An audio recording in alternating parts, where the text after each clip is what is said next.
She arrived on a wagon that rattled with the town's cruel laughter, a ghost of a woman sent to a ghost of a man. Her name was Maeve, a name whispered like a prayer her mother had once taught her, though she had long forgotten the comfort of faith. She was payment for a debt, a piece of human chattel passed to the town's most venomous matriarch, Mrs. Thatcher, who now used her as a pawn in a heartless game. The wager was simple: send the disgraced woman to the reclusive mountain man, Caleb, the subject of fearful gossip and crude jokes. They called him a beast, a hermit grown monstrously large in his grief-stricken isolation. The final, humiliating task assigned to Maeve was to fulfill the town's mocking fantasy, to bathe the fat mountain man, to scrub the grime and sorrow from a man they believed was less than human. Maeve clutched the thin bundle of her belongings, her knuckles white. She had survived worse than laughter. She had survived the silence after the fever took her family, the gnawing hunger, the cold that seeped into bone. The town's scorn was just another bitter wind. When the wagon left her at the foot of a path choked with weeds, the silence that descended was absolute. The cabin was a thing of stone and shadow, hunched against the mountain like a wounded animal. It was a fortress built of grief. Caleb stood in the doorway, a figure carved from the twilight. He was not fat, she saw instantly. He was broad, powerful, a man built of the same rugged substance as the mountain he inhabited. But it was his stillness that was most profound, a stillness that absorbed all sound, all light. His eyes, set deep in a face etched with a pain too old for his years, held no welcome, only a vast, desolate emptiness. He did not speak. He simply held out a hand, not in greeting, but to point toward the small, dark room that would be hers. He then placed a single, tarnished coin on a dusty table, a cold, clear transaction. She was not a guest. She was a service, purchased and paid for. The door closed, and she was left in a silence that was heavier than any stone. The first day, Maeve moved through the house like a phantom, her presence a quiet counterpoint to years of neglect. The air was thick with the dust of disuse and the faint, metallic scent of old grief. Every surface was coated in a fine grey powder, a shroud over a life that had stopped dead. Caleb was a shadow at the edge of her vision, watching from darkened doorways, his presence a constant, silent weight. He did not question her, did not direct her. He simply observed, his face an unreadable mask of stoicism. Maeve began not with scrubbing, but with listening. She listened to the house's groans, to the wind scraping against the windows like a dry whisper, to the profound, aching silence where a woman's laughter and a child's footsteps should have been. She found a chipped mug, a woman's sewing basket with a thimble still inside, a small, hand-carved rocking horse with one runner broken. These were the artifacts of a buried life. She did not touch them, not yet. Instead, she opened the shutters. A spear of afternoon light cut through the gloom, illuminating a million dancing dust motes, and for the first time, the room seemed to breathe. She swept the floor, her motions rhythmic and steady. The whisper of her broom was the only sound. Later, she found the cold hearth and a small supply of flour and dried beans. She built a fire, its first crackle a shock in the stillness. Soon, the scent of baking bread, simple, honest, warm, began to fill the cold corners of the cabin. It was the smell of life, a defiant trespasser in this kingdom of sorrow. Caleb appeared in the kitchen doorway, his large frame filling the space. His eyes were fixed on the rising loaf, and in their depths, something flickered, a memory, a pain, a ghost of a forgotten warmth. He said nothing. But as she placed the bread on the table between them, he did not turn away. He sat, and they ate together in a silence that was no longer empty, but filled with the unspoken language of a shared, simple sustenance. In the days that followed, the house began a slow, reluctant transformation. Maeve was a force of quiet reclamation. The windows, once clouded with grime, were now clear, letting in the pale mountain sun. The floors were swept clean, the scent of wood smoke and herbs replacing the stale air of neglect. She worked without command, her intuition guiding her. She found a small garden patch, overgrown and choked with weeds, and began to patiently clear it, her hands turning over the cold, dormant earth. She was preparing for a spring she wasn't certain she would be there to see. Caleb remained a creature of distance and shadow, his routines unchanged. He would leave at dawn with his rifle and return at dusk, a brace of rabbits or a bird slung over his shoulder. He would place the offering on the porch without a word and retreat into himself. Yet, a subtle shift was occurring. He no longer watched her with pure suspicion, but with a kind of weary curiosity. He saw the way she mended his torn shirt, her stitches small and neat. He saw the single wildflower she placed in a jar on the windowsill. These were small, gentle acts of creation in a world he had allowed to decay. One afternoon, while clearing a dusty shelf, her fingers brushed against a small, locked door, no bigger than a bread box, set into the wall. It was the only thing in the house that seemed deliberately sealed away. It felt cold to the touch. She respected its boundary, understanding that some doors were not meant to be opened by strangers. Her true discovery came later, tucked beneath a loose floorboard in her own small room, a tiny, worn rag doll with button eyes. It was crudely made, but clearly loved. Holding it, Maeve finally understood. The silence in the house wasn't just his, it was a shared silence.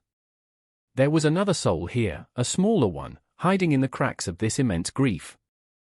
The child appeared as silently as the first frost. Her name was Lily, a whisper of a girl with her father's solemn eyes and a stillness that spoke of a deep, learned fear.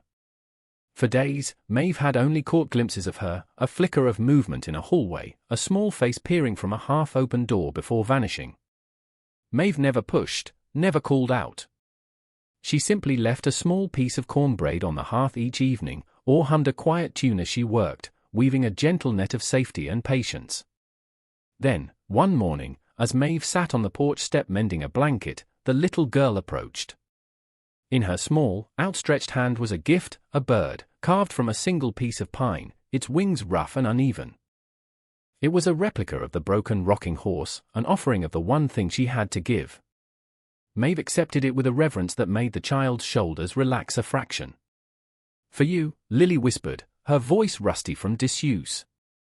It was the first time a voice other than the wind had dared to rise in this house. This small, wooden bird became the bridge. Lily started to orbit Maeve, a tiny satellite drawn to her quiet warmth. She would watch her cook, her small hands mimicking the kneading of dough.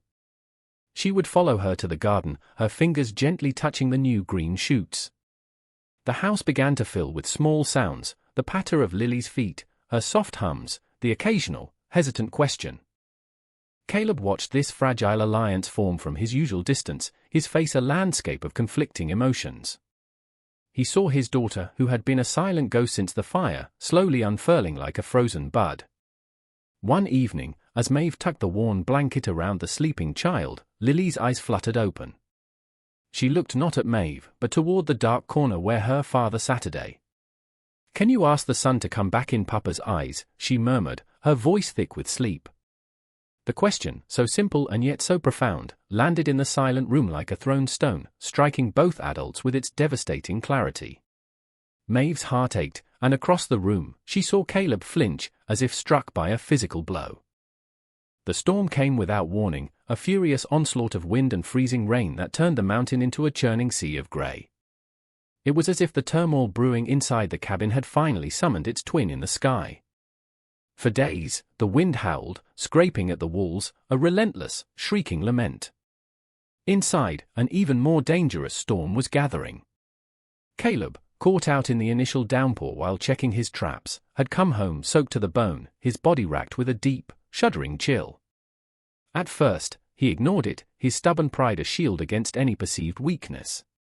But by the second day, a fever had taken hold, its heat a malevolent presence in the cold cabin.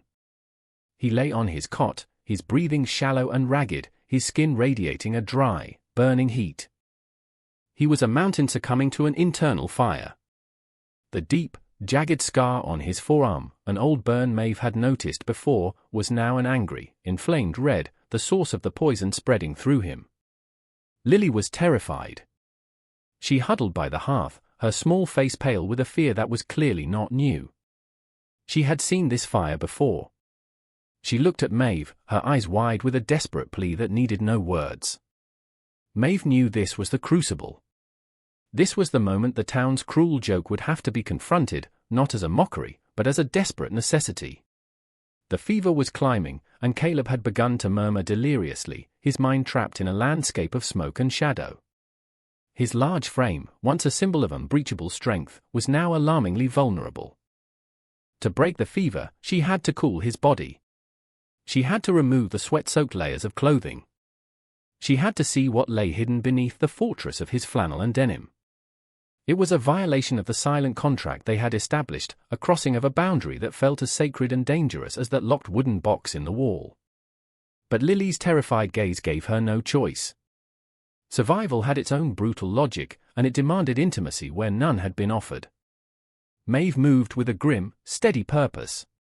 She heated water, her hands working independently of the fear coiling in her stomach. She gathered clean rags. Lily watched her, a silent, frightened acolyte. "Papa is strong," Maeve said, her voice a low, calming anchor in the howling storm. "We will help him." Approaching the cot, she hesitated for only a second. Caleb's eyes were glassy, unfocused, lost in a past she could not see. "I'm sorry," she whispered, though she wasn't sure if he could hear. Gently, she began to unbutton his shirt. The fabric was damp and hot. As she peeled it back, she braced herself for the sight the town had so crudely described. But there was no fat. There was only ruin. Her breath caught in her throat, and she froze. What she saw was a testament to fire and agony. The whole left side of his torso, from his shoulder down to his hip, was a brutal landscape of scar tissue. The skin was a melted, twisted tapestry of pinks and whites, pulled taut and puckered in some places, eerily smooth in others. It was not the body of a man who had grown soft in isolation, it was the body of a man who had thrown himself in front of the flames. He had been a shield. Suddenly, the entire story of this broken man rearranged itself in her mind. The isolation, the silence, the haunted eyes, the child who lived in fear of fire, it all snapped into a devastatingly clear picture. The town's mockery was not just cruel, it was a profound and terrible ignorance. They had laughed at his armor, mistaking the very evidence of his sacrifice for a weakness. A wave of emotion so powerful it almost buckled her knees washed over Maeve, not pity, but a deep, aching wave of respect and a fierce, protective anger. Her mission was no longer about a cruel joke or a paid service. It was about tending to the wounds of a hero who had never been acknowledged. Her hands, when she began to bathe him, were no longer hesitant. They were gentle, reverent, cleaning the map of his pain with a tenderness that was a prayer. For 2 days and 2 nights, Maeve was a sentinel. She moved between the fire and the cot, a tireless guardian against the fever that threatened to consume Caleb. The storm outside raged on, mirroring the battle within him. She bathed his scarred torso with cool water, her touch gentle on the ruined skin. She coaxed broth between his cracked lips. She spoke to him in low, soothing tones, telling him stories she remembered from her own childhood, filling the barren room with the sound of a human voice that asked for nothing in return. Lily never left her side, a small, brave shadow helping to fetch rags and water, her fear slowly being replaced by a fragile hope. During the worst of it, Caleb cried out in his delirium, his hands clenching, his body arching in some remembered agony. He spoke a name, a single, broken word, Anna. It was a name spoken with the force of a soul being torn apart. Maeve knew then that Anna was the woman of the sewing basket, the mother of the rag doll, the ghost whose absence had hollowed out this house and this man. She placed a cool cloth on his forehead, her heart aching with a shared sense of loss. She had lost her family to a fever, he had lost his to a fire. They were both survivors of a terrible burning. On the 3rd morning, the wind died down, and a watery dawnlight filtered through the clean windows. The fever broke. Caleb's breathing deepened, becoming even and calm. He slept a true, healing sleep for the first time. Maeve, exhausted, sat in a chair by his side, watching the steady rise and fall of his chest. When he finally opened his eyes, they were clear. They were free of the fever's haze and the fog of delirium. He looked at her, truly saw her, sitting there, her face weary but her gaze steady. He saw the basin of water. He felt the cool dampness of the rags on his skin. He knew. His gaze dropped to his own scarred chest, then back to her face. There was no shame in his eyes, but a raw, aching vulnerability. A silent question. Maeve simply gave a small, almost imperceptible nod. "I saw," it said. "And I am still here."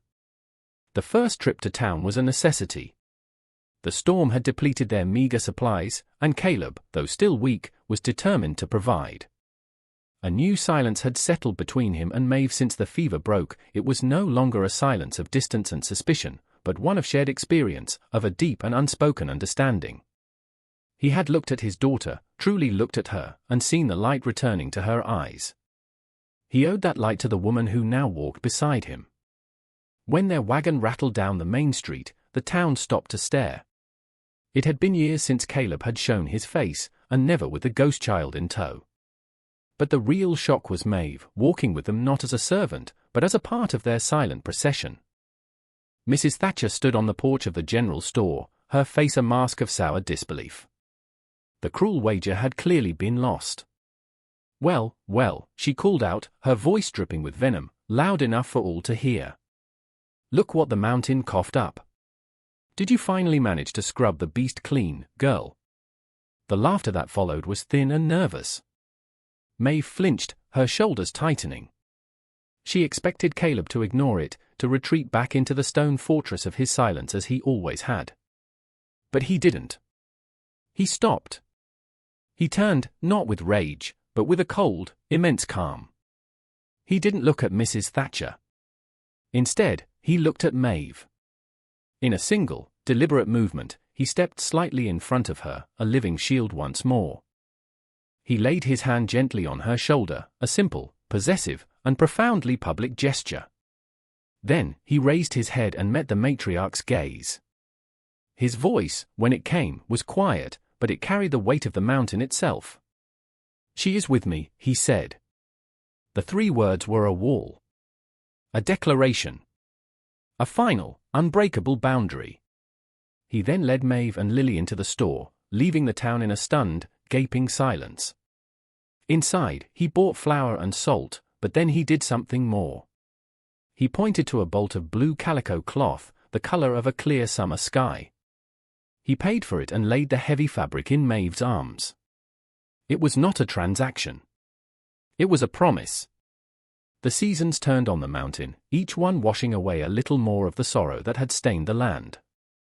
The garden Maeve had tilled produced green beans and bright orange squash, a splash of vibrant life against the grey stone of the cabin.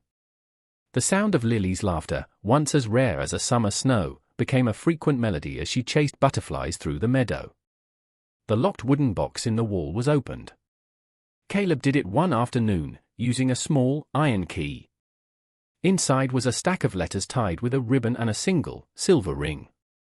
He showed them to Maeve, letting her see the artifacts of the life he had lost, not to burden her with his grief, but to share its weight. He was no longer just a man made of silence and stone, he was a man made of memory and survival, and now, a fragile, burgeoning hope. He began to speak more, his words still sparse, but chosen with care. He taught Lily how to identify bird calls. He showed Maeve which roots were good for medicine. He was slowly, carefully, rebuilding his world, and he was making a space for her inside it. Maeve took the blue calico cloth he had bought her and, in the evenings by the firelight, began to sew a dress. Her stitches were neat and even, each one a small prayer of gratitude. The dress was not for a journey away, but for a life being built right here. She was no longer a ghost haunting someone else's home, she was its heart, her quiet strength the fire that kept it warm. The house was no longer a tomb. It was a home. It was filled with the smell of baking, the warmth of the hearth, and the soft murmur of their 3 lives weaving together into a new and unexpected tapestry. They were a strange and scarred little family, forged in the crucible of a cruel joke and a raging fever, but they were whole. One evening in late summer, as the sun bled orange and purple across the peaks, the 3 of them sat on the porch. The air was cool and smelled of pine and damp earth. Lily was asleep in her father's lap, her small hand clutching the wooden bird Maeve had kept for her. Maeve was sewing the last button on the blue dress, her fingers moving with a quiet contentment. A comfortable silence enveloped them, a silence that was now a soft blanket, not a cold stone wall. Caleb looked at Maeve, at the way the fading light caught in her hair, at her capable hands that had brought life back to his home and peace back to his heart. He had been a man entombed, believing his life had ended in the fire with Anna. He had thought his scarred body was a mark of his failure to save her, a monstrous testament to his loss. But this quiet, resilient woman had looked upon his ruin and had not seen a monster. She had seen a man. She had tended to his wounds, both the visible and the invisible, with a grace that asked for nothing. She had shown him that survival was not the same as living. He reached out, his large, calloused hand covering hers, stilling her needle. Her skin was warm. He did not say a word. He did not have to.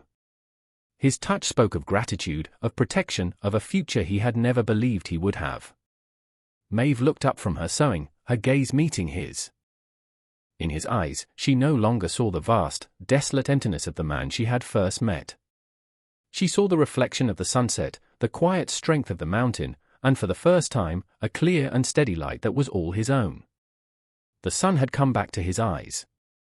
They had earned this peace, a quiet harbor built from the wreckage of their pasts, a testament to the simple, profound truth that even the most frozen hearts can learn to thaw.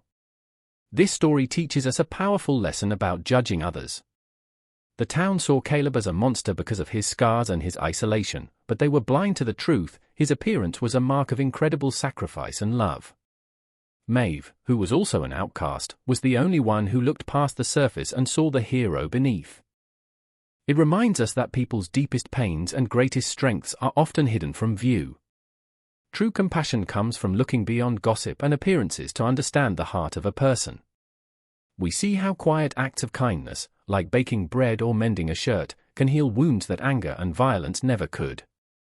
Maeve didn't change Caleb with force, she changed him with gentle, persistent care, showing that true strength is often found in quiet grace.